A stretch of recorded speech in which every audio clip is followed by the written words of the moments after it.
Hello everyone, welcome to the Age Group Triathlon podcast. My name is Simon Olney, I'm a professional triathlon coach, and in this week's episode I'm interviewing Ian, who is a triathlete who I've been sort of working with in a variety of disciplines, relatively loosely, but for the last sort of 2.5 years. And we have sort of a relatively broad-ranging conversation. There isn't sort of a single topic that we're tackling here, but as he's been in the sport for well over 20 years, I wanted to get his insights on, how to sort of stay motivated, how to stay in the sport for this long, share some stories, and generally sort of give you an insight into what it takes to be able to participate in the sport for this long. And we've also got some quite powerful messages in there towards the end of the episode as well. So, sit back. Hope you really enjoy the interview and that you find something in here that's going to be really useful you can apply to your own training. Hello Ian, good evening. Welcome to the Age Group Triathlon podcast. How are you doing this fine evening? I'm great, thanks Simon. How are you?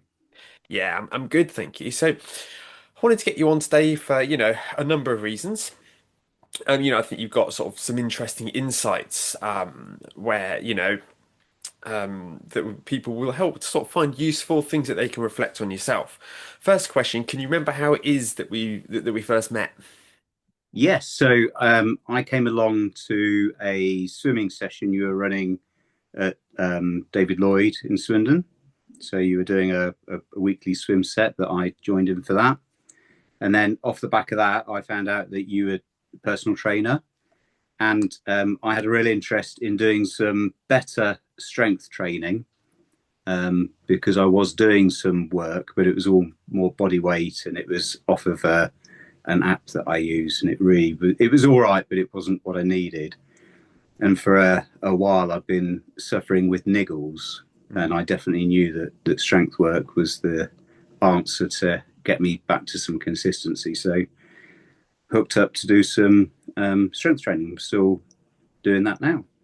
The first meeting was actually slightly prior to that, because you may not remember this, but Right. Go on. Oh, no, I feel like I've let you down already. Go on. we were. I was just doing sort of a general swim in the pool, Yes, in the sauna. I and you got remember. in, and you Yes. said, "Oh, hope I'm not too slow. I'm just getting back into swimming for the first time in a very long time." I said, "Oh, that's no problem. We said we will work around each other." I said, Yes. "Well, if you're struggling, come along to my swimming sessions if you want." That's right. I do I think then we remember. had a bit I of a do follow-up chat remember. in the sauna afterwards. Yes. Yes. Well, I didn't want to let on that we met in our budgie smugglers in the sauna because Not it's the not that first kind of triathletes to do podcast. so. I'm sure there's some anecdotes there about, people who have met their better half whilst, half naked uh, down the local recreation centre. So not necessarily that embarrassing a rendezvous. Um, yes, but yes, and I think it's probably been about sort of 18 months now. I think that I've been sort of writing you the sort of the strength sessions for. Yeah. And you're still here, still seem to be enjoying it. Yeah. How have you found that strength and conditioning has it's kind of complemented not just sort of triathlon, but also sort of other areas of your life? Yeah. I It's really interesting, and I guess for the people listening, I am starting to get on a little bit. So I'm 54, and I've done sport pretty much constantly through my life. But you hear that as you reach your middle age or beyond, that you need to be doing more strength training Mm. to maintain. And I definitely wish I'd started more serious strength training earlier. Um, I think it's only helping. I've definitely, touch wood, been niggle free, which has been a real challenge in my later years to be consistent. Um, and I definitely feel stronger in myself, better conditioned, um, and hard to say that that's really transferring into results because kind of doing different things. But Mm. I certainly feel, certainly on the bike, stronger. And like only this morning, I was doing an interval set that's quite peaky power, Mm. but so putting out kind of almost maximum watts. But when I compared to when I'd done that session last, my heart rate was definitely lower. So not working so hard to put out the Mm. power. So, but yeah, I think for me the strength training it's just almost a foundation that I'm finding is just allowing me to do the rest of the stuff that I want to do.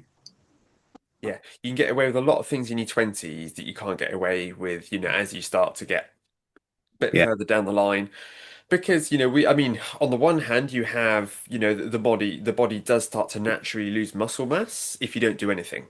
And we yeah, can largely offset that by doing strength training. We can still maintain, good levels of, much better levels of strength and flexibility as opposed to sort of somebody sedentary. But also, if somebody is in their 20s, chances are, when they're young, they're running around. When they're at school, they might be, they're doing PE, they might be playing football at lunchtime, sort of active. And then once you get in sort of your 20s and you start your career proper, you yeah, start spending a huge amount of time, most of us at least, sat at a desk, sat yeah, at a laptop, or even just sort of if we're like standing behind a till or in some kind of more customer facing environment, or sort of an electrician perhaps, who spends all day sort of bent over.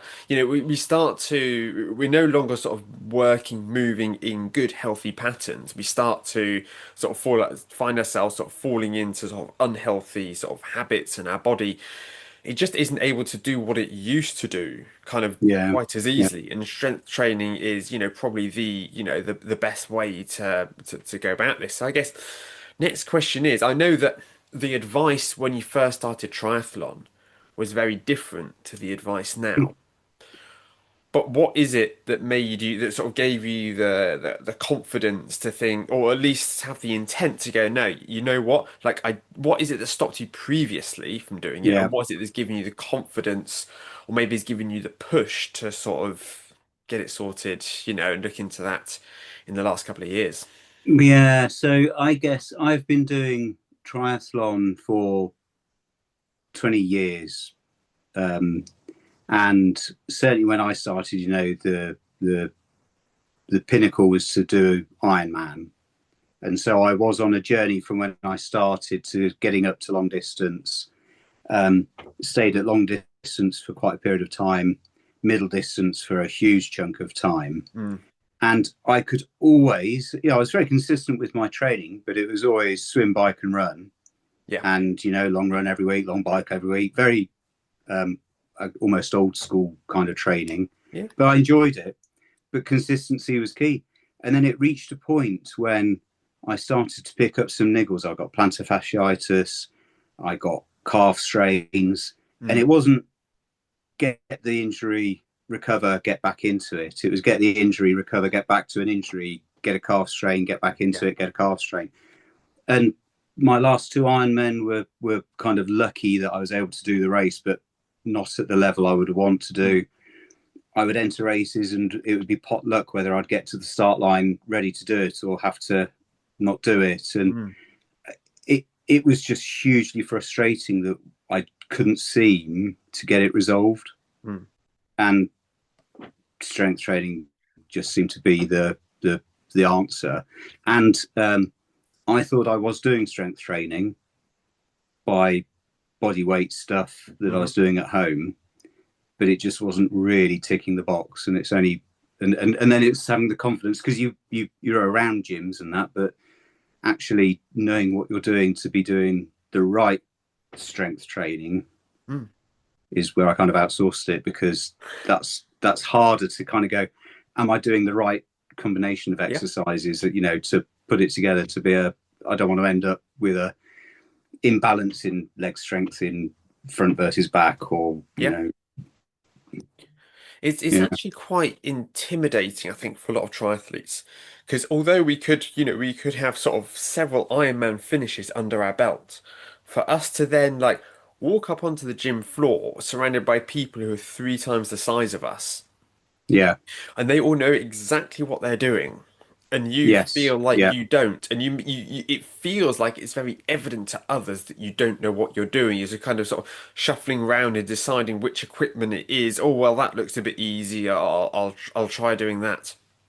yeah And it's no wonder because a lot of triathletes will approach strength training with the same reckless abandon that they'll approach their sort of their swimming, cycling, and running with, which is they'll go, right, well, I'm going to go hard.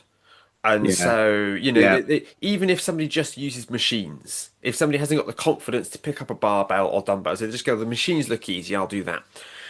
They go from doing no strength training to doing, okay, well, I'll do like the leg press and I'll do the leg extension, I'll do the hamstring curl because that's what I like. I'm a triathlete, so I need to train legs. Yeah. And then I'll do, and they do all of this and they run out of exercises to do and they go home and they wake up the next morning and they go, I can barely walk. Yeah. And then obviously, if you're unable to walk from your strength training, you're unable to train. Yeah. And so people can lose 3 or 4 days from their training because they did this strength session where they went too hard, they did the wrong exercise, they approached wrong. But you can understand why so many people go, "Oh, strength training's crap. I'll find a reason not to do it. You know why it's Yeah. Yeah. low Yeah. priority." And it's really quite hard to get that sort of to get that Yeah. right, to get that balance right between, making sure that you're progressing, Yeah. making sure that you're doing what it is that you need to do, but without ending up with, the tail wagging the dog, as it were. Yes. Yeah. I think the other thing for me is the confidence of, because you're trying to do three sports and there's a very large volume component to it. Whatever level you're at, Mm, there's a volume you're chasing to try and make sure 3 sessions a week or whatever it is, with yeah, your running or cycling. The confidence to go, it's okay to do a shorter session and do some strength work alongside it, or yeah. the confidence to go that the strength training is a key part of your training. It's not a nice to do on top and trying to just icing on the cake almost, but actually it's key. And some of the other bits can be icing on the top and work around it. That for me was the changer, I think. And it takes quite a lot of confidence to do that, especially if Yeah, somebody is training for an event for the first time. If somebody's signed up for their first 70.3 or their first Ironman, and they're going, I need to like do all these sessions to get the training volume in to make sure I get around my event. And if somebody like me then turns around and goes, actually, you should be dropping one run a week and doing strength training instead, because that's yeah, going to help you avoid injury. There's yeah, going to be this sense of like it's a mixture of arrogance because they've never got injured before and they don't think it'll happen to them, but also just sort of this element of kind of like fear that they wouldn't be able to complete their event if they didn't follow this training plan they found online perfectly. yeah, Um, yeah, but it's not that they sort of lack that appreciation, sort of the bigger picture. And chances are, if somebody's training for their first big event and they are running 3 times a week, if they don't have any kind of supplemental strength training, I think it's more likely than not that they would pick up strength, like a niggle at the very least at some point. yeah, Hopefully that wouldn't yeah, progress. Hopefully that would, that would recede in time. But even if it's something that recedes on its own, they could still end up losing 10 days, 2 weeks from yeah, their training at yeah, the very least. And that's where you actually really lose that sort of that time. Because yes, consistency is key, but it's like it's taking a step back and looking at the bigger picture and understanding what is it that I actually need. And like for me and you, it's easy to say and to wax lyrical and go, oh, they're doing it wrong.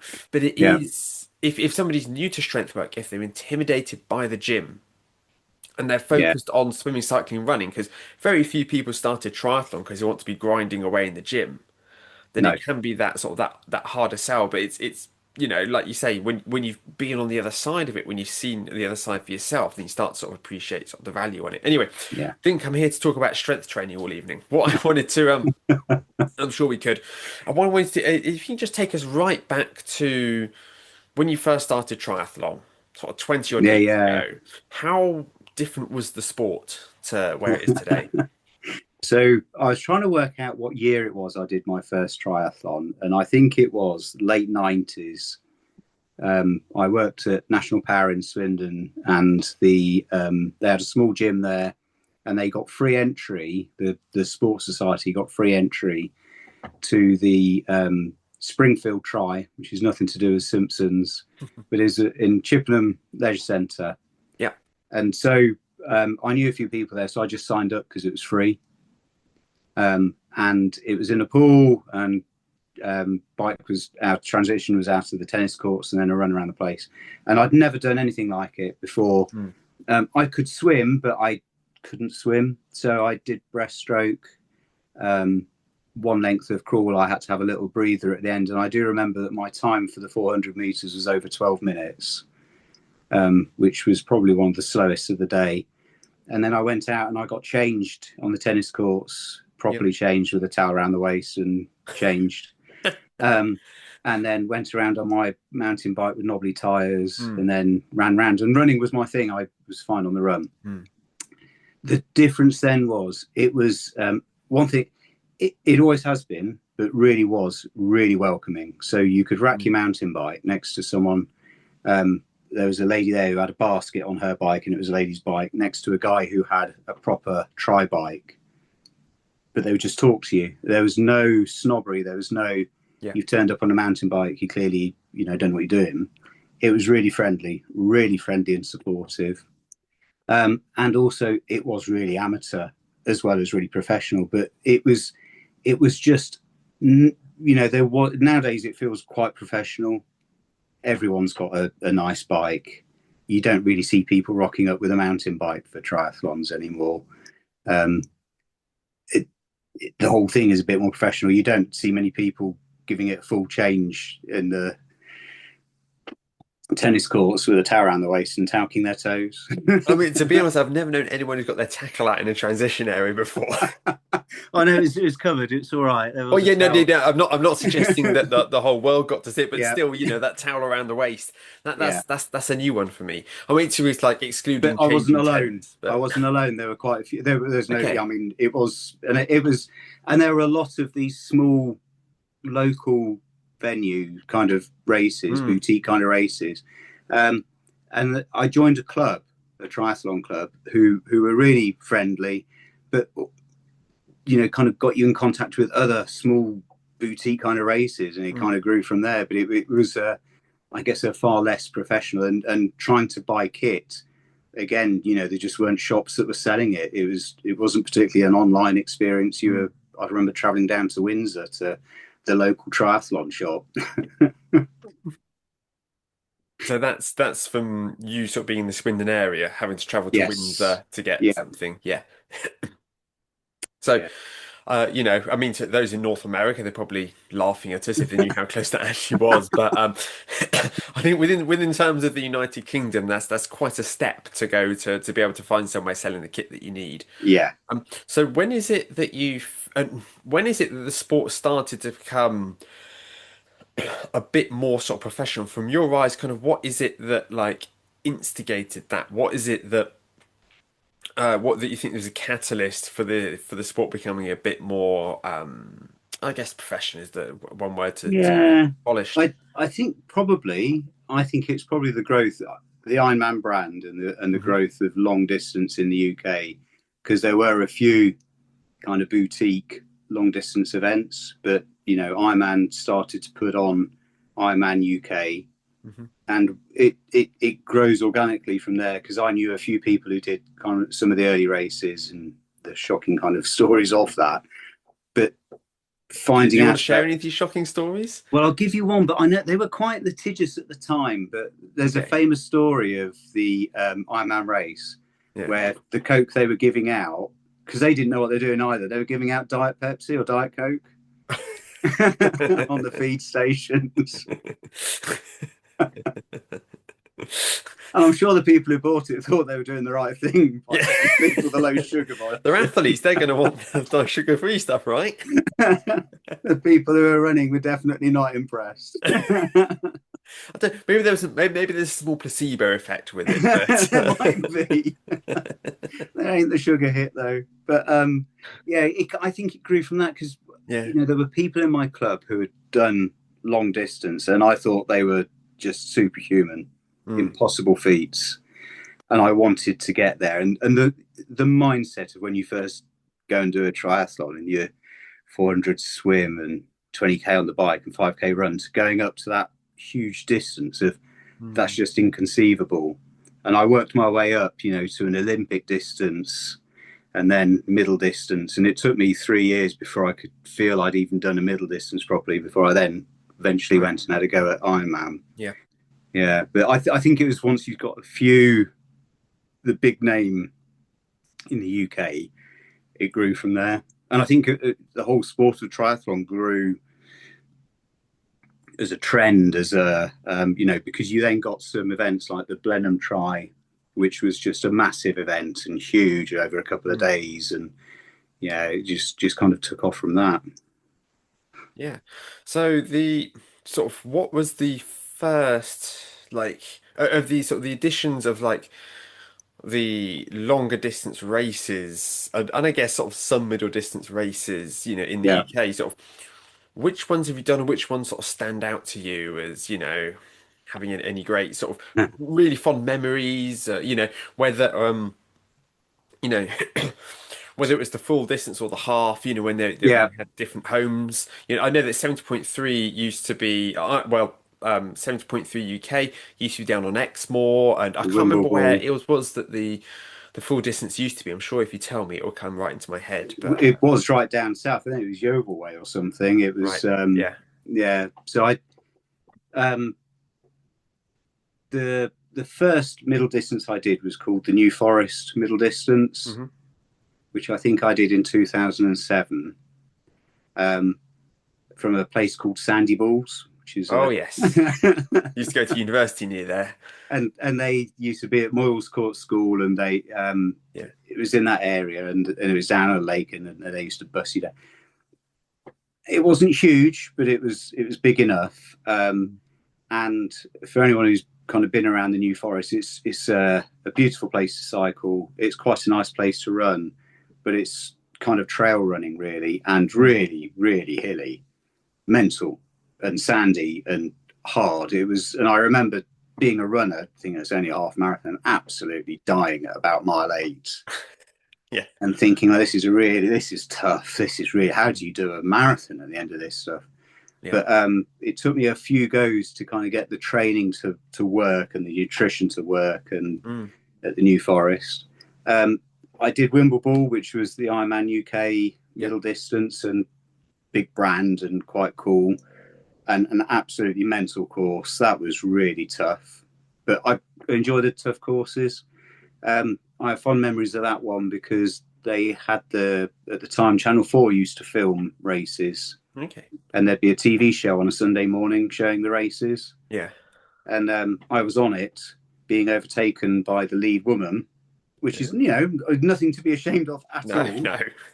I was walking up a hill as she went by me with a camera on the back of a motorbike and things. Yeah. And I called my wife to go, look, I'm on the telly. And she said, you do all that training and you're walking. They know how to hype us up, don't they? Yeah. I did. There was one called the Beaver Try in Leicestershire, which I Mm. remember. It was quite a nice course, but the swim was horrific, and they basically gave the swim instruction at the start that if you get in trouble, you roll onto your back and put your hand up, Mm. or you could stand up because the lake was so shallow, you could literally just walk around it, and Mhm. because it was so shallow, the silt literally was just, if you scooped your hand in the water, you'd have a pile of mud left there. It was awful. Um, Mm. and then what's another one that I did, the Cowman. That was quite cool. Yeah, yeah. And then there was one called the Triton or something, I think, Mm. which again, hard races are the ones that have always appealed to me with Yeah, big yeah. hills. Yeah, Did you ever have a go at sort of Slateman I or didn't do any of Slateman. those? I've not. Helvellyn was the one that always kind of appealed to me as to be a proper tough course. Yeah. It it was being a bit too far away from home because I had young children, and Mm. it's quite a selfish sport anyway in a lot of regards. But racing too far from home was always a bit of a challenge, whilst trying to balance family and sport Mm. and work. I still have a general ambition to go and do the brutal, to run up Yes, Snowdonia. Well, I think run is going to be a very strong word, but to finish the course, yeah, finish the race yeah, on top of Snowdon, I do think that's. there's just something brilliant about that. And I think, if I think back to, sort of the Ironman branded events that I've done, Yeah, they've been fantastically run events. Like the road closed, everything, has been in place and it's been a smooth operation. When I look at the races that really stick out in my mind as being the ones that I like am in a hurry to get back to, they're the ones that have a great community about them. They're the yes, ones yeah, that have interesting courses, especially if the run is a bit kind of off-piste, yeah, yeah, yeah, off-road a little bit. Those are the ones that kind of it just even if you don't have hundreds, thousands of spectators on the run course cheering you along, you yeah. have a bit more sort of there's that sort of camaraderie at those shorter events. I remember when I was doing the Battle of Bosworth. And I was on the run course, and I was really suffering on sort of the second lap. And at the far end of the course, they give you sort of a wristband, and you got to get three. And I go there, pick up my second one.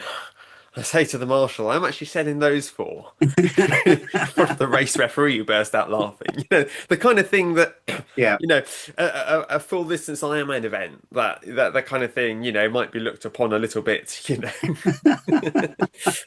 not so well, but those shorter events, I think yeah, that yeah, yeah, it's a shame because there've been lots of long distance sort of independent events which have come and gone on the UK yeah, scene. yeah, And I get why Ironman is the biggest and most important, successful because their marketing is fantastic. They really tap into everything. They get the numbers year after year, and they've got this huge backing, from all these investors, and the future of the races are, relatively safe. It's hard to imagine yeah, a world without yeah, Ironman events. yeah, But I do think it's great when you get, it's sort of to support some of the smaller events, to go and to get the entries and to turn up because yeah. it's that sort of the true sort of lifeblood of the sport, for me I is agree. I do agree.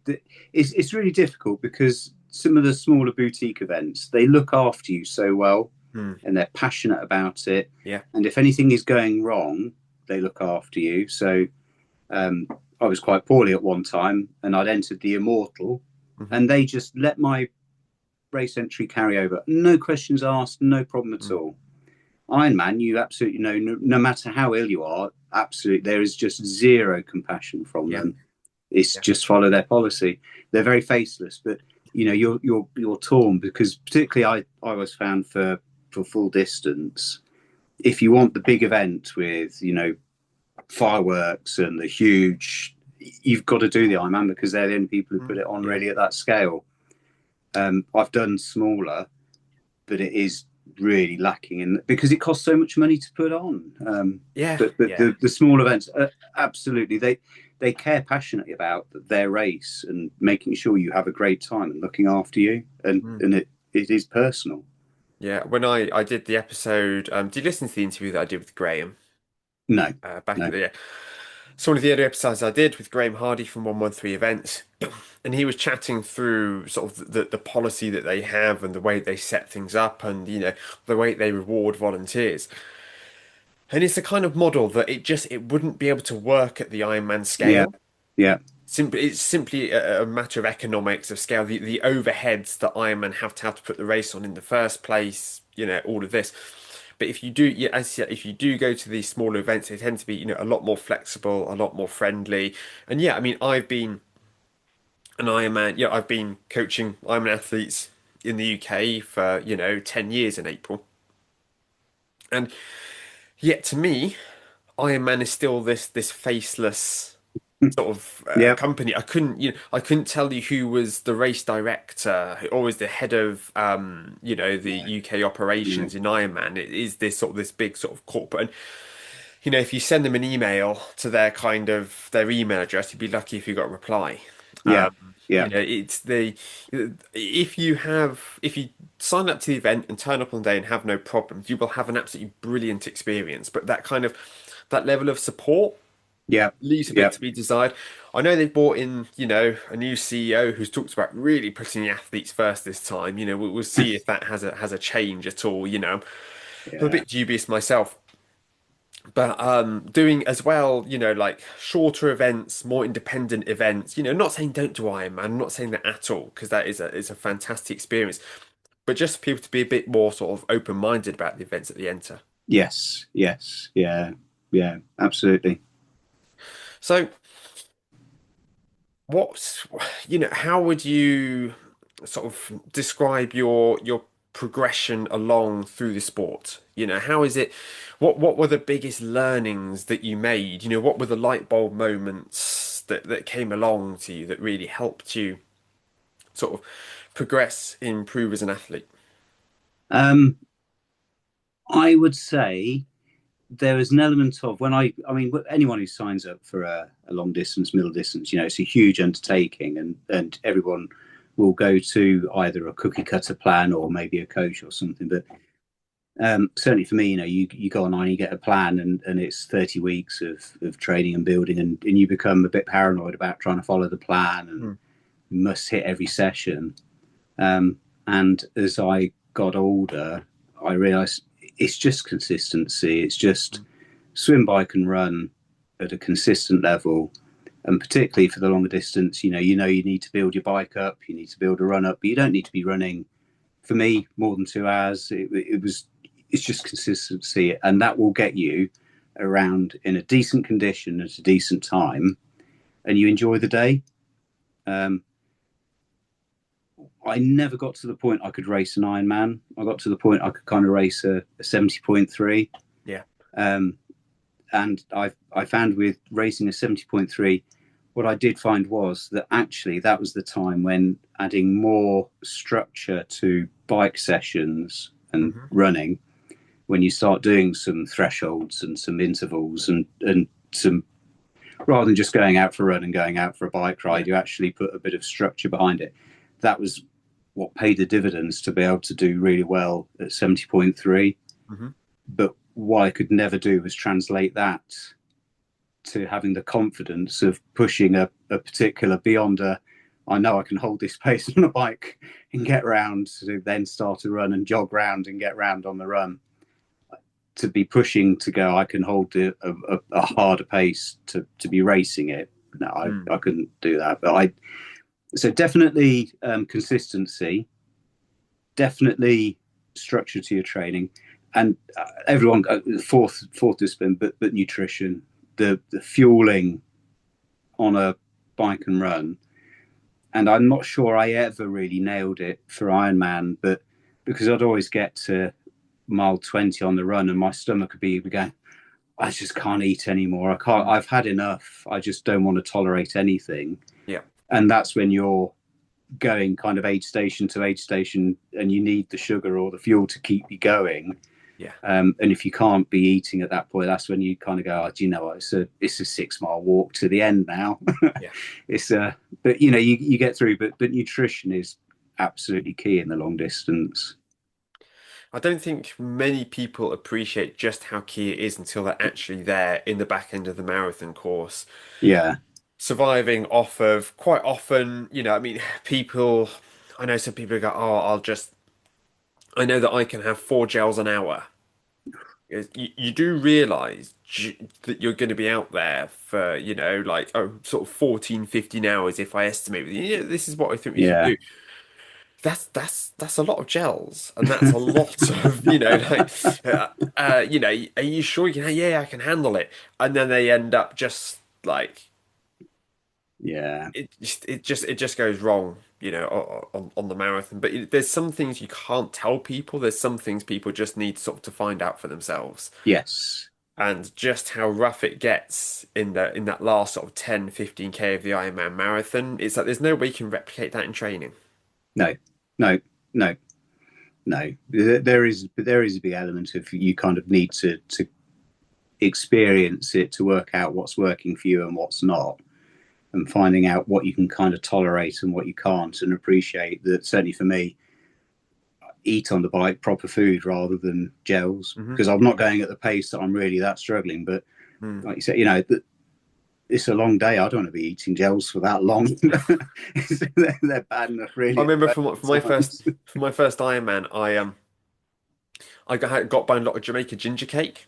Right. And I remember I was looking at I looked at the nutritional information on the packet, and I'm sat there and like weighing out slices on the scales. Going, oh, that's 30 grams, and that's 30 grams. But it got me round Yeah. without any major discomfort, actually. And I remember I had a chat with another athlete on the podcast about how a sausage roll saved his life on the run at Tenby.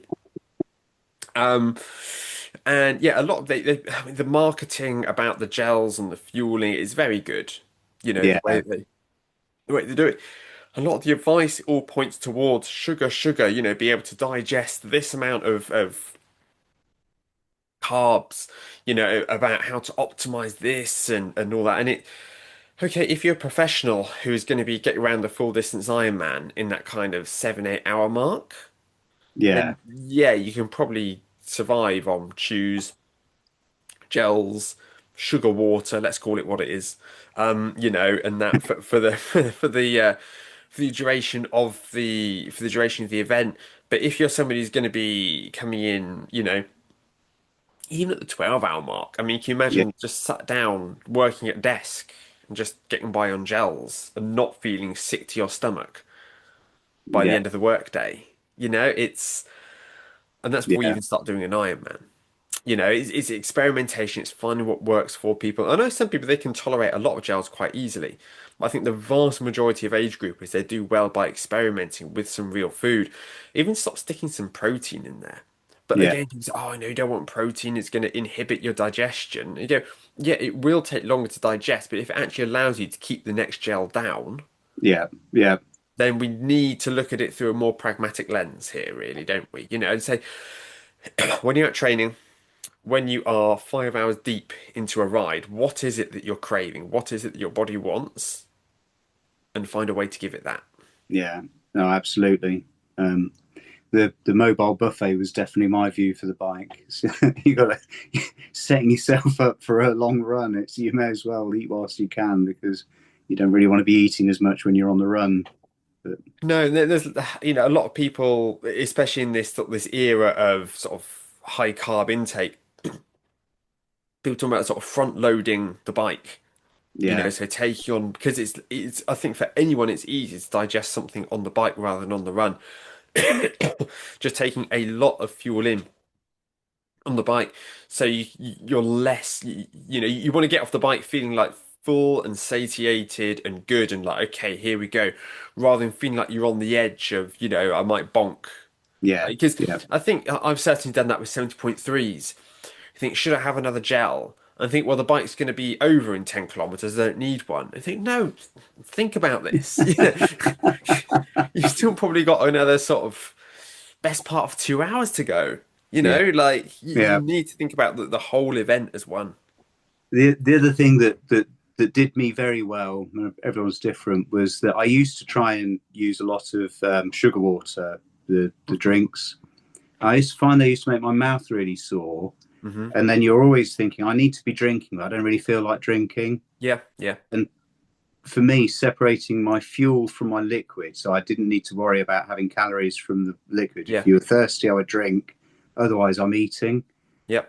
That making it quite simple, I think, for me worked, and having kind of almost just go-to plans of Hmm. the, on the bike, I'm going to be trying to eat a banana and a bar and a something else every hour Yeah, yeah. is quite and repeat and find that you can tolerate that and then set yourself at a run, for the first part of the run Mm. beyond gels for me, and then second half of the run I've had enough gels and you start switching over to the Coke at the aid station or something, and then by mile 20 you kind of I've added everything, I'm just walk to the finish, I'm done. But yeah, yeah, So here's an impromptu sports science hydration lesson for you and for anyone else listening. If you're hearing Ian here talking about how these carb drinks they make you feel, there are three types of carb drink that you can get on the market: hypotonic, isotonic, and hypertonic. Okay? So isotonic is sold that it is the same osmolality, which is sort of the same sort of thickness and concentration as, yeah, as sort of your blood and sort of the general fluids in your body. And the idea is that because the fluid that you're digesting is of equal osmolality to that which is in your body, then it makes it easier to absorb. However, if you actually look at the science of what a drink has to be for it to be to be called isotonic, there's actually quite a wide range of osmolalities in which a drink can still be called isotonic. And a lot of isotonic drinks are actually hypertonic, which means that the osmolality is higher than it is of sort of the fluids and sort of your your bloodstream. I hope I'm not butchering this too much. But if you drink a hypertonic fluid, then that is how people can end up feeling sort of. You're more likely to feel nauseous and bloated, and you're more likely to have digestive issues. The upside with having a hypertonic drink is that there is a higher concentration of carbohydrate in there. And so for shorter events, if you're taking on an Olympic distance triathlon, for instance, having a hypertonic drink in your cage could actually be a good way for you to make sure that you have all the fuel to get round. However, what a lot of athletes probably should be experimenting with or looking at is hypotonic. I don't know why who is in charge of naming these different same as hypernatremia and hyponatremia and all of these. Anyway, so the hypotonic drinks are ones where the concentration is lower than that which is within your body, which makes them an awful lot easier to absorb, makes them an awful lot easier to digest. So for athletes who may be out there who are really relating to this, it may be worth having a look. If you put in hypotonic sports drink into Google, I know Precision Fuel and Hydration that theirs are hypotonic. They are easy to digest and they are much better suited for those who are taking on longer distances. Good to know. I think the challenge when you're out on a race course, though, is and they're giving out the drinks, you've got no idea at all as to the strength they've Unless you do mixed your it at. research before and you find out what it is that they're giving out on the Well, course. they might, yeah, but they mix them up, don't they? So they might be really weakened or really strengthened unless they're actually in a bottle or something. But if they've got the big buckets that they're mixing up, Oh, yes, I suppose. Yes, you are. you are at the just the Yeah. mercy of them having followed the right instructions, and that's not always the case. So you might be Yes. thinking I'm getting a bottle, but it might be really strong mix or a really weak mix. It's yeah. Yes, no, that's right. That's a very good point. It's true. So what other kind of what tips have you got for people who may be just sort of starting out in triathlon? Wow. What are the things that you really, I mean, if you come up with sort of Yeah, yeah. three tips, from someone who's been in the sport for a long time, things that you wish you knew or you wish you'd done more of when you were younger. Um, One of the things is I'm going to start with what I think has kept me in the sport for so long and why Mm. I'm still doing it, although really very few races now, is you need to enjoy it. Because if you're not enjoying what you're doing, you maybe you're doing it to try and tick a box, but there's no point. I love going out on my bike and going on a bike ride. I love going for a run. I'm not so mad on the swimming, but I find it a really good um, something to do other than swimming and biking. And as you Yeah, get yeah. older, that ability, you can't keep hammering your body, but you've got to enjoy it. And if you don't enjoy it, don't do it because you what's the point? And so what I found was, which I would struggle with, is I don't want to do hill repeats on a bike. I find that really boring. Why would I want to go up and down the same hill when I could go on a really nice ride out into the countryside and do lots of different hills? And so there's an element of you might be given a plan, but you've got to tailor it and make it enjoyable. And that can be quite hard if you're looking at a plan and going, it's demanding I do this session. Mm. And so as a coach, you might not like this, but you've got to find a way of making those sessions that you enjoy and follow, as well as something that you enjoy going out and doing it. Well, it depends on, like, for me, the way that I would approach that as a coach. Is you have to look at it and go, well, what is the goal of the athlete? Yes, yes, You know, because what I would much rather that somebody goes off plan, and if they look at a session and go, there's no part of me wants to do that. that finds a way to accommodate that. So, instead of doing hill repeats, if you can say, well, I'm going to go out for a ride instead, but I'm going to go out of my way to find a few hills, Yeah. you know, Yes. Yes. that's pretty harmless. But if you are sort of demanding that somebody sticks to this wonderful, perfect plan that you've created, and that if they don't, then they're not going to achieve their goals, I think that says a lot about sort of the coach having not quite a complex as such, but like Yeah. that quite sort of egotistical approach. I'm the one with the answers. You have to do what it Yeah. is that I say, which is why I really want to work with people, spend quite a lot of time trying to like get into their heads and try to understand what it is that they achieve, what it is they want to do, what it is Yeah. Yeah. that motivates them. Because there is, I mean, part of if somebody comes to a coach and they say, I want to get faster, and I go, what is it you do at the moment? What is it that you enjoy? And they tell me Yeah. all the things they enjoy, and I just fill a calendar with those things. That's probably not really very good No. coaching. No. I Because you're absolutely get that. just yeah, but equally if I come at it from a really coach-led perspective, don't care what you're doing now, you're going to follow my plan, you're going to do it this way, Yes. Yeah. then that's going to have an impact. And there are some athletes I coach who are chasing qualification for world championships, who are trying to really be very competitive, and for them I'd probably take a slightly harder line with it. I'd give them Yes. a bit of a tougher time if they skip the workouts, on a regular basis, or say they modify them too much without necessarily an especially good reason, Yeah. and go, look, this is what we're trying to move towards. Because if I don't, I'm not going to say come down hard on them. If I don't pull them up on it, then that can I create a bit of a slippery slope where they lose that focus and they lose that dedication. And then if they don't achieve their goals, they may turn around to me and go, "Yes, but I didn't achieve my goals." yeah. And so it's it is that balance, And between. maybe the key there is in setting your objectives, because I was Mm, never looking at a race and thinking I stand any chance of qualifying, getting to the mm, front. I wanted to do well for myself. I wanted to yeah, enjoy it, yeah, and you want to do as well as you can for yourself. But at the same time, I think you're absolutely right. If you want to be improving and taking those times down, then actually just going out for a ride for 4 hours is probably not the right thing to be doing. A bit more structure behind that yeah. is really what you need to be adding in. But I then add my second one, Go on. um, because I'd never trained with power.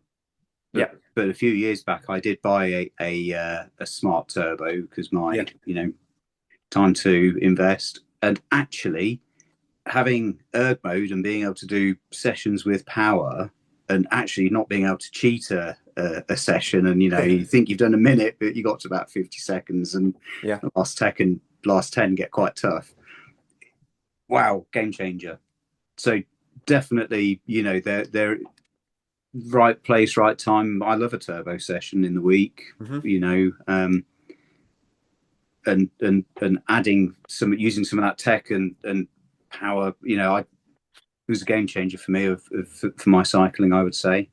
So Yeah. ignore my first point and think about my second. Contradictory, I don't know, but Ah, enjoy it. But it's definitely some structure, and using power on the bike, I think, was a game changer for me. I think life's full of contradictions, really. Like if you're having those structured sessions midweek, Yeah, where you're doing those VO2 max sessions, when it is that you're doing some threshold sessions or anything anything of real sort of structure, focusing on cadence and that, then that, but then you go and you do a ride on the weekend yeah, when yeah, that's less structured, that's an awful lot better than just sort of just spending all rides bimbling round and maybe going hard up a hill because there's a Strava segment on it. yeah, yeah, Um, yeah, different people, they want different levels of structure. And I try to accommodate that. And when I know that there are people who are sort of struggling a bit with their motivation, then I may just give them a bit of an open-ended long ride yeah, and say, yeah, look, let's do at least 60 minutes. Push it out if you're feeling it. But I know that if I give them a 3-hour ride, yeah, they're just gonna look yeah, at that and they're gonna go, I'd like, no, I don't want to. So it is that balance between that structure and that being self-directed. Different people respond well to different things as yeah, well. yeah. Again, but when somebody's training for an Ironman, when somebody's training to qualify for something, then you do need to be a bit more, do need to hold their feet to the fire a little bit sometimes. But if somebody's just looking to to stay fit, to stay healthy, to stay in the sport, there's got to be give and take. Yeah, And that's where yeah, the communication of coaching comes in. For yeah, instance, if I know sort of cyclists who ride with clubs, and they go, yeah, but I want to do this Ironman, but I also really want to do the club run, and I may go, okay, well, what we'll do is in the winter head out with the club yeah, because that's motivating to you. As we get closer to the race, we're going to alternate between one club run and one ride where we're going to be riding solo, aiming for sort of power targets yeah, yeah, that we'd be aiming for on race day. And I think that's sort of the difference between sort of a plan and coaching, or perhaps the difference between yes, sort of yeah, good yeah, coaching and bad coaching, is that yeah, kind of meeting somebody where they are, trying to build something around them. That A, they're going to be able to do something on the course that's going to make them really proud. yeah, They'll be happy with, even if they are just looking to try and crack the top 50% in their age group. Something they can yeah, look back on and go, you yeah, know what? I'm proud of that. Or just finish, get the medal even. you know, as opposed to, somebody who really does want to be sort of as fast as they can. It's a different approach. It's using different language with those yeah, people yeah, as yeah, well. yeah, yeah, You've got to find what it is that motivates you to keep turning up year after year. I did a social run with Cirencester AC on Thursday, and it was a little slow. There was lots of stopping, but we went on a nice little run. Went through the Bathurst estate, and just sort of running out, going down these rides, chatting to other people. Sort of it was really like heavy drizzle, I want to say. We really got wet, but sort of having to chat with people and getting to know others and that, and I just got sort of remember finishing, and we sat down, sort of had like a coffee afterwards, and thinking, like, yeah, like this is what I got into it for. This yes, is yeah, yeah, yeah, this is really kind of, again, it's not something I want to do every week at all. But I think, yeah, occasionally, I might yeah, come back and do one of these just because it feels nice. You're exploring new places, you're meeting new people, keeping it sort of a little bit of an yeah, adventure. yeah, You might have seen from mhm, my Strava runs that I enjoy going up and down this bridleway that's close to me, and I do that quite a lot. And it's nice because it's got that familiarity, and I know that it's just about dead on an hour and yeah, 10K yeah, if I'm running easy back and forth. But it is easy to get sucked into this repetition, and then keeping the training fresh, keeping the training interesting, finding ways to keep it fun yeah, is yeah, actually, yeah, like you say, you've got to enjoy it. You've got to find some motivation. For some people, the motivation is just getting faster, and that's enough for them. I know there's like within Ironman as a sport, there are a lot of people who they'll do their first Ironman and then they'll do a couple of others, qualify for Kona. They'll do Kona and then never touch a wetsuit again. yeah, Well, not they yeah, touch their wetsuit for Kona, but for them it's this real performance pathway, yeah, which I think is a bit of a shame, really, because they clearly enjoy the sport if yeah, yeah, they have been putting in the hours to train for that. But they associate triathlon with, putting in like 20, 25-hour training weeks, long rides, steady state, all of this, and think, well, yeah, but I can't maintain that for the rest of my life. And they go, no, you can't. yeah, There's no yeah, way that you can maintain racing Ironman at a high level indefinitely. Very, very few people can. But it's sort of branching. It's doing shorter races, doing independent races, yeah, focusing on middle distance for a year or two. Like just sort of finding ways to sort of to still make it fun and engaging. But again, different people are motivated by different things. I don't want to tell them that they're doing the sport wrong yeah, if they're enjoying it, yeah, but yeah, still, like try to remember, why is it that you started? What is it that excited you about it in the first place? And how yeah, is it that you can sort yeah. of recreate that feeling? I remember hearing very early on with Ironman that if you enjoy training, do long distance. If you enjoy racing, do short distance. Because I think that's one of the things that is quite often kind of missed is going sub 2 hours for an Olympic is a huge achievement and really, really challenging, but can be done off very different training volume to trying to get below 12 hours or 10 hours in an Ironman. And you know, if you want to race and go short distance, you can absolutely have a different kind of training experience and put in that speed work versus putting yourself out there on the bike for 3+ hours every Saturday and Yeah, yeah. 7 hours on the bike. Different people, different physiologies, they excel at Yeah, different things. Some people they can keep going all day like a freight train, and they can average sort of 32, 33 kilometers per hour on the bike. They can put in a really strong Ironman time, but they'd never be able to go under 20 minutes for a 5K, yeah, you know? yeah, And it is, people are built differently. People are, again, sort of the experience, the training that they do may influence what it is that they can do. I'm a bit of a pocket rocket in that, I'm pretty rapid over sort of everything up to a half marathon. Over that half marathon, I do fall off.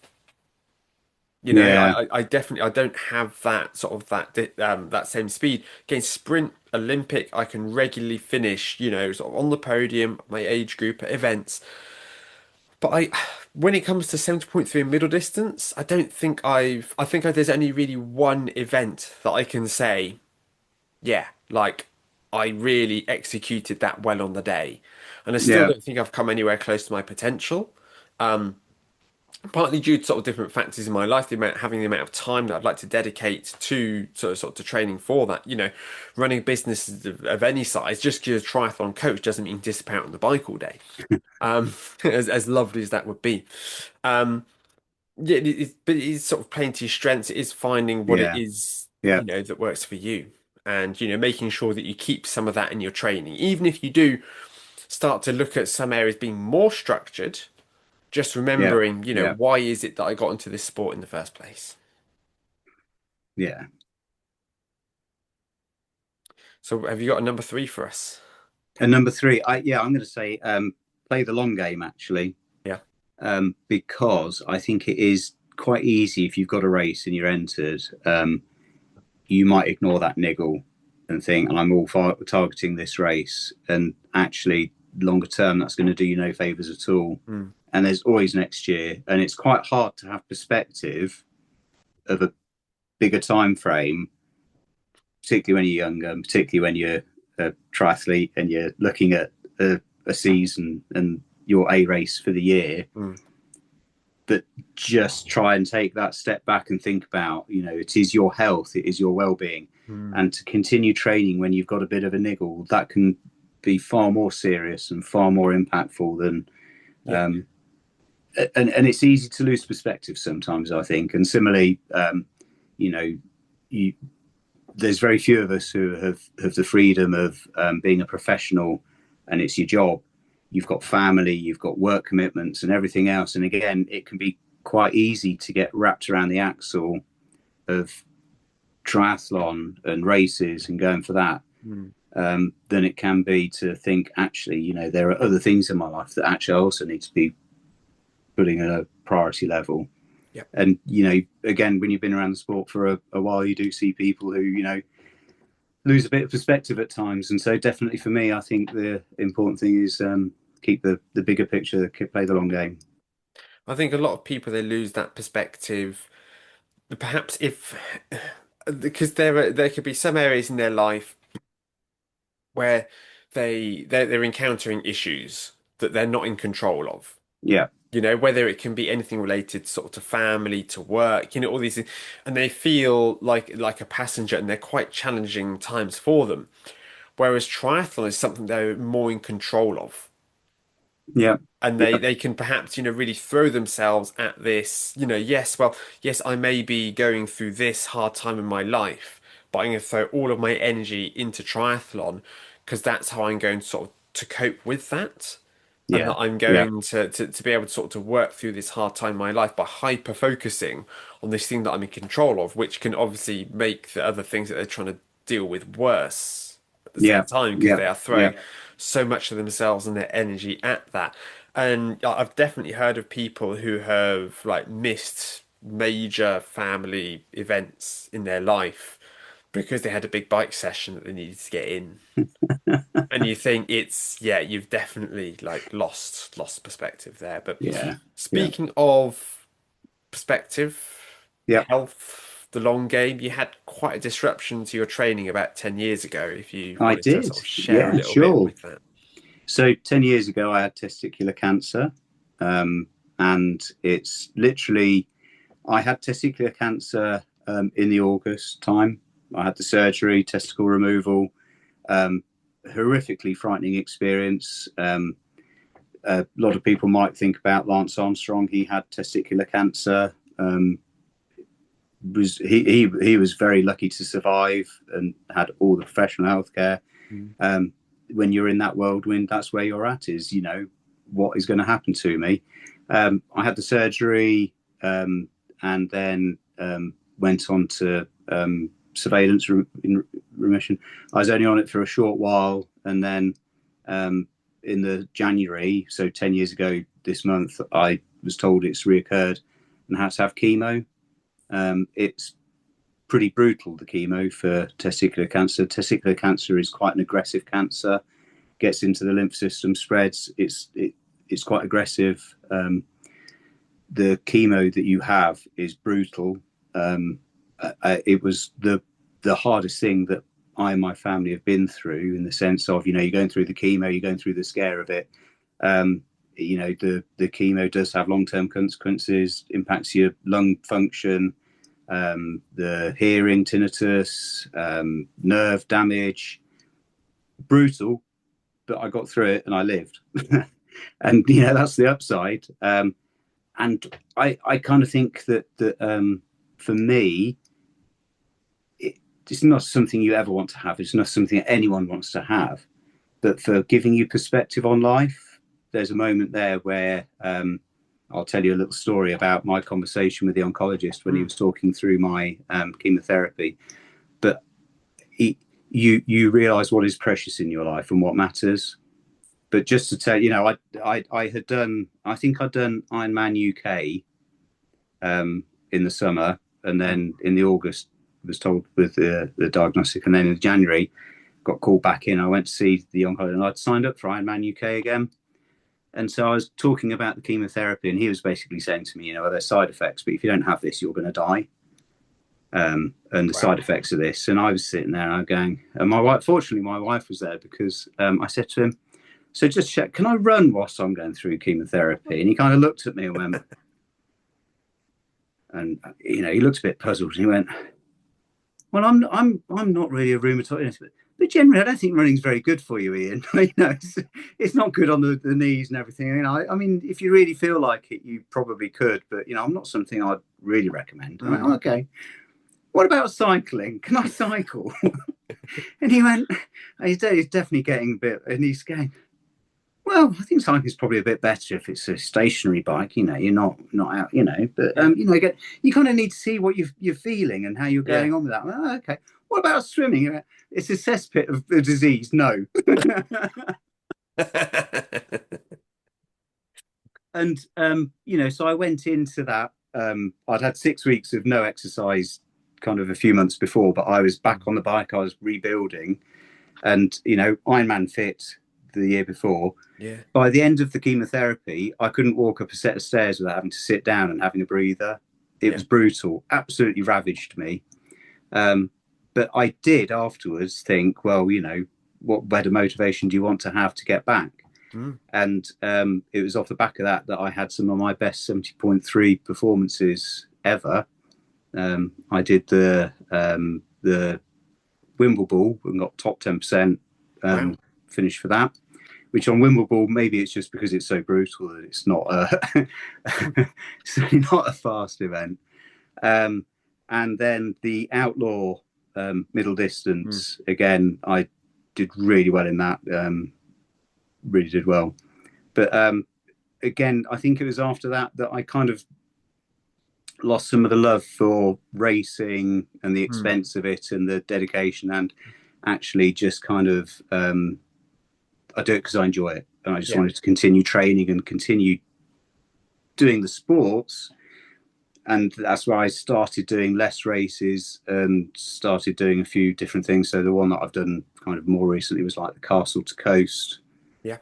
which is middle distancey event, but it's run on a sporty format, Yeah. which really is a chilled, quite nice day out, really, rather than any pressure on racing. So if you like racing, you'd hate that. If you like going out for a swim, bike, and a run, it's absolutely fabulous. Lovely Really time. nice. Yeah. Because I last year, I'm pretty sure, yeah, it was last year, 2025, that you sort of you messaged me sort of because I messaged you to ask you how Weymouth went. You just Yes. went, I didn't go. Oh, right, okay, and you kind of explained your reasoning for that. And he said, but I'm not really sad that I didn't go. Like, I'm not really bothered. Like, I didn't feel that I really missed out on not being there. And that Yeah. had kind of like prompted, a bit of like a mindset shift.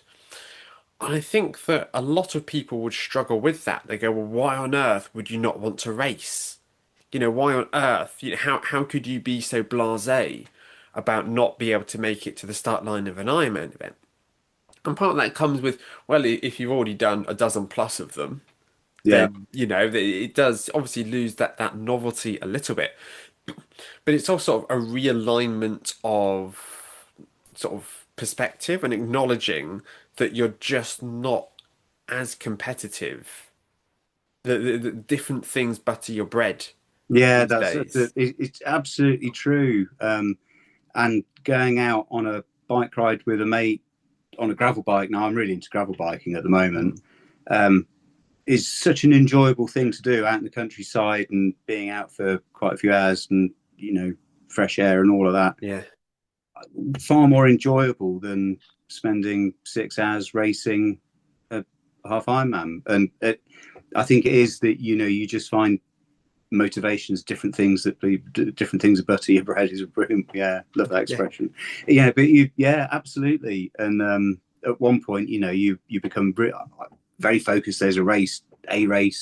All your training is building towards it, and then mm, for me, I still do a lot of training, but I'm just not really worried about a race in that sense anymore. It's mm. just different outlooks on life. I think different Yeah, phases of your life. yeah. I think so. And there's no way of knowing whether that might swing the other way in 3, 4 years' time, where you might think to yourself, actually, you know what? Yeah, maybe I do want to get into it a bit. Maybe I do want to Yeah, train again. But I think that, if somebody such as yourself, been in sport for over 20 years, trying to maintain a really competitive mindset and training hard for each event and like performing at your very best for every single event. I mean, that's just not really sustainable. no, There no, has to come a point where you have to go, look, there's nothing to say that it can't still be important to me, but it's important to me for other reasons rather than sort of letting my sense of self-worth depend on yeah, sort of yeah. this result. I know some people who they'll only ever do one race a year and it will be an Ironman, which makes my head spin a little bit because I think, well, what if that day doesn't go well? Yeah, yeah, What if you get kicked in the face in the swim? What if you get a flat on the bike? yes, What if yeah, something happens that derails that? But if you get as much joy, as you say, from going out and riding along the ridgeway on your gravel bike, maybe not this time of year, but well, yeah, it's not the best time of year to be up on an exposed piece of bridleway. But if you get as much joy from going out on a gravel ride or a social run or all that as you do on a race, then that's okay. You don't need to tell yourself, "Oh, I'm not really a proper triathlete. I'm not doing it properly. I'm not this. I need to yeah, do this." yeah, But it should come back to like health. It should come back to enjoyment, sort of general fitness, longevity, all of these really important things. Because the alternative might be just stopping altogether, yeah, yeah. Very and much so. that's not doing anyone any favors, I don't think. If No, you can find a way to still enjoy it, even if you're doing less then just keeping your hand in at least one or two of the sports, yeah, maybe do some events as and when sort of takes the mood. I think that's pretty important. and I think I think there's an important thing there is that because there's it's this you get into routine, you get into patterns. It's not that I enjoy every session. There are Mm, days that I get up and I go, do you know, I'd really much rather stay in bed mm. than go on do a turbo session or go out for a run. I don't think you ever finish the turbo session or ever finish the run and go, well, that was, you always feel better Yeah. afterwards. But it's definitely you know that you need to be doing the consistency and the Hmm. training so that then when you come to doing a 4 hour ride on the Ridgeway at the weekend, you can go out and do a 4 hour ride on the Ridgeway at the weekend and enjoy it, and that you're Yeah. not absolutely shredded. Yeah. It's building a level of fitness and building a level of strength and all the rest of it that allows you to go and do those those events or those days or going Mm. off and cycling in Wales or something Yeah. and being fit enough to do it. I think there's almost a slight taboo in the sport about varying levels of motivation. You know, if you are to voice the concern that you're not as motivated as you once were, or that you're Yeah, struggling to get out and do the sessions, that certain groups of people could sort of look down on that. You know, people who are early in their triathlon career, or people who are in a place in their life where they're throwing themselves at their training, you know, yeah, no days off, you know, and it's sort of this sort of go hard or go hard or go yeah, home, this kind of this yeah, mindset. And but you hear sort of an increasing number of professional triathletes, like Jan Frodeno has been talking about his like varying levels of motivation throughout the sport, and Alex Yee, actually, because after you won, Olympic gold, yeah. Where'd you go? where do you go from there? By the fact that he then started training for the London Marathon, he was saying that if it wasn't for that marathon, like he would have been lost. He would know where to go.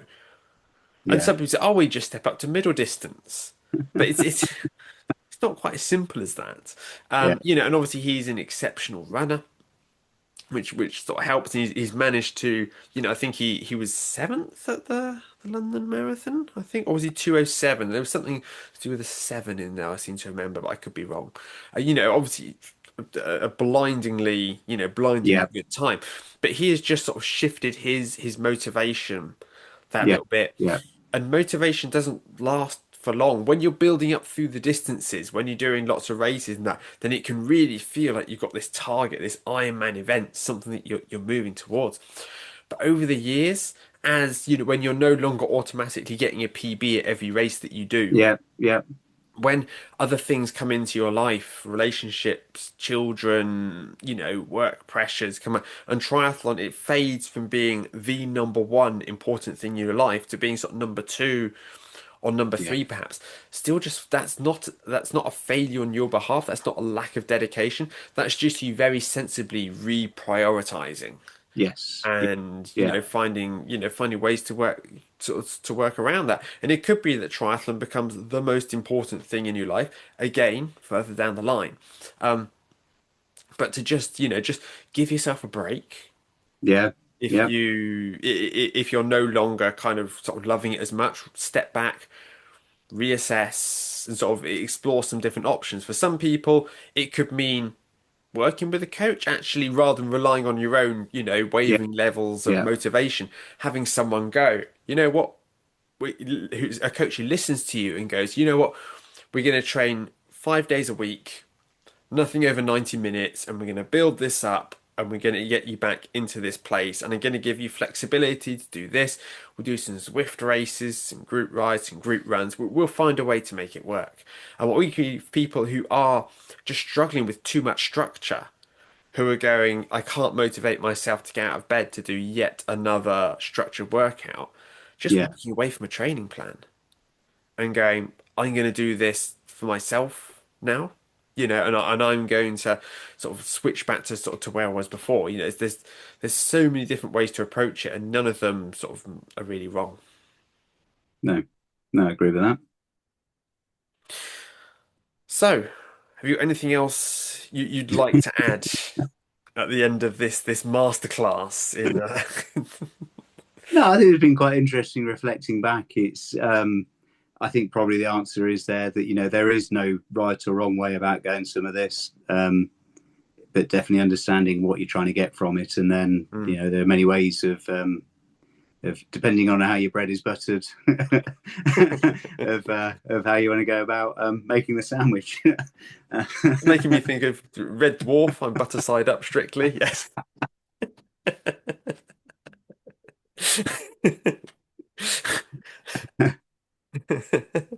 um, so I guess sort of before we go, Yeah. I wanted to give you this opportunity to sort of to share, how it is that you first sort of found out that you had testicular Oh cancer. yes, And yes, are there yeah. any messages that you want to share to people out there when it comes to sort of raising sort of awareness, things to look out for, No, and that, fabulous. Thank you for that, to Simon. try to, spread So, that. so it's so important. You'll see it on all the cancer campaigns. The early diagnosis makes the world of difference to the treatment and the journey you have. If it gets caught early, you can probably just get away with having, it sounds pretty horrific, but the testicle removed Mm. and avoid the chemo. If you get it a little bit later, then you maybe get preventative chemo, far worse. If you get it later, you maybe have to have rounds of chemo. I had it later on. Still, you can have secondary tumours leading on to bad outcomes. So it's not difficult, and as men, we probably do it all the time. But checking your testicles is the thing you need to do once a month, is to feel them. If you do a Google search for testicular cancer UK, there's some videos on there that show you how to do it. But you're just looking for abnormalities or bumps or changes in its kind of how it feels. Mine felt like a rock hard stone, and I felt that, and I thought, well, that's not right. Was that the whole testicle, or The was whole that testicle growth on felt there? really rock hard. Okay. Most people find like almost a spot on it. Hmm. Mine was rock hard, and within 2 weeks, by the time it was removed, again, I'm awful when I go along to the doctors, because they told me it was 4.5 centimeters when it came out, and I was just sat there thinking that's got to be like a world record. I wonder if that is a world record. And he was giving me all the detail, and my wife Yeah. had to listen to that, because I was just sat there thinking, I reckon that's some kind of Guinness World Record, actually. 4.5 centimeters. That's a monster. But no, check your testicles. And so, if you're a man, you need to be checking. If you've got children, you need to teach them to check. Hmm. If you're a woman, you haven't got any to check, but you have men in your life, and you need to get them to be checking. Hmm. And for all the cancers, whether it's breast cancer, bowel cancer, look for blood in your poo. Yeah. Check your breasts, skin. It is so treatable if it's caught early, and if you don't, the journey is horrific, and Yeah. it is life changing, and it makes you appreciate what's important in life. And so, if there's anything that you can do to make sure that you find it early and check it, absolutely do that. I'd really encourage people to do that, and then you can stay in your sport a lot longer. That's great. Yes. No, thank you for that. I think that's an important message, for people to hear, a bit of a reality check as well. So, Yeah, Ian, yeah. thank you very much for coming along and sharing some insights and batting some ideas around. It's been a pleasure to have you on. Oh, it's been great talking with you, Simon. Thank you. Quick question before you go. You know, good with tubeless tires? Yes. Okay, because I can't get my tire to seal on my gravel bike, and that's what's stopping me from Okay. riding outdoors. So, I'll get you to have a look at my bike, and we can head out, go through some Let's mud do together. that. I will be more than happy to pop round, Simon. My experience tells me that it goes on dead easy, and you go, I don't know what the problem with this is. People really like making it up, or Yeah. it doesn't go on, and it's an absolute pain in the arse. Yeah, I think it looks fine. It looks like there's absolutely no gappage at all, but every Yep. time I pump it, there's just that slow hiss. I And I went on AliExpress, and I bought one of these tanks that you pump up oh with your yeah, hand yeah, pump, yeah, that you can then shock it with. yeah. Because if you go into a bike shop, the last time I bought my bike, I went around the bike factory where they were making them, Yeah. and they have a compressor, and he was going to use one of these dead easy. See, I was told Get him a compressor at home. when I got my bike changed to tubeless, I asked the mechanic. I Yeah, said, "Do I need a compressor?" And he goes, "No, you just get away with a bike pump." you So can. maybe that's all it needs. Maybe it just needs a If you go compressor on to. YouTube, they'll say spray it with soapy water to help, because you're trying to get. I mean, I have found you put a tyre on, pump it up, and it seals. It's easy. But then you'll get one and it just doesn't seal at all, and it's absolute pain in the arse. And there's all these tips on YouTube or whatever about what you need to be doing, and if you got your tape and done and everything. The wheel and tyre sometimes just doesn't really want to seal, and if you've got a compressor and you're putting enough air into it, that makes a big difference. Yeah. And no matter how hard you pump, or you can use a CO2 gas, it's just not enough air to necessarily make that. I've just had like red raw fingers from grappling with tires, and I'm exhausted from like trying to rapidly pump up the tire. No. This is bollocks. You're pumping air into a room and it's just this isn't working. Which makes me feel quite daft, because I'm really good with bikes, and it's something I can't even get a tire on. But again, genuinely, I gave up on a set of tires because I just couldn't get them to work. But other tires and tube and wheels, just straight on. You go. I can see why people say there's no fuss to this. I still think it's quite a junior level of its infancy of it being proper standards for the fit of wheel and tyre. But I'm more than happy to pop round at some point. So I'd really appreciate get out that. on a gravel ride. Yeah, that'd be lovely. There's some good trails near me that we can go down that got a good bit of. Do you sort of have wet tyres or dry tyres on your bike at the moment? I've both. All right, okay. Bring the wet tyres, 'cause it's going to be damp. Yes. Well, Cricklade in particular has got some like real big soggy fields, hasn't it, around it? It's it's floodplain area. Lots of flooding. Yeah. We get wet and muddy. Sounds good. Yeah, cool. All right, Ian. Cheers again for your time. No, you're more than welcome. It's Appreciate good to chat, that. Simon. You take care. See you soon. All right. Cheers now. Take it easy. Bye-bye. Thank you to Ian for coming on and sharing his insights on how to stay motivated and change your approach to triathlon over the years. Really do appreciate it. What I am going to do is I'm going to leave some materials down in the show notes that Ian sent over about testicular cancer. And he's also offered to chat through anyone who has sort of any concerns or maybe going through a similar journey themselves. If they'd like to chat to him. So if you want me to put you in touch, drop me an email, Simon@PhaseOnTriathlon. It's down in the show notes, and I'll be able to share his email with you so you can reach out for sort of some insights and some support. If you found this episode useful and insightful, I'd really appreciate it if you can give me a review. If you can log on to either Spotify or iTunes or wherever you get your podcasts, leave me a nice 5-star review. And if you've got some nice words to share about it, things you'd like to see more of, I'd love that. Because the ratings that we get for the show, they really do influence how many people get suggested to listen to it. So it would just help expand the audience and hopefully be able to expand the content that I include on the show. Wishing you the very best for the week ahead. Good luck with your training in any races you have. And I'll see you all next Tuesday morning.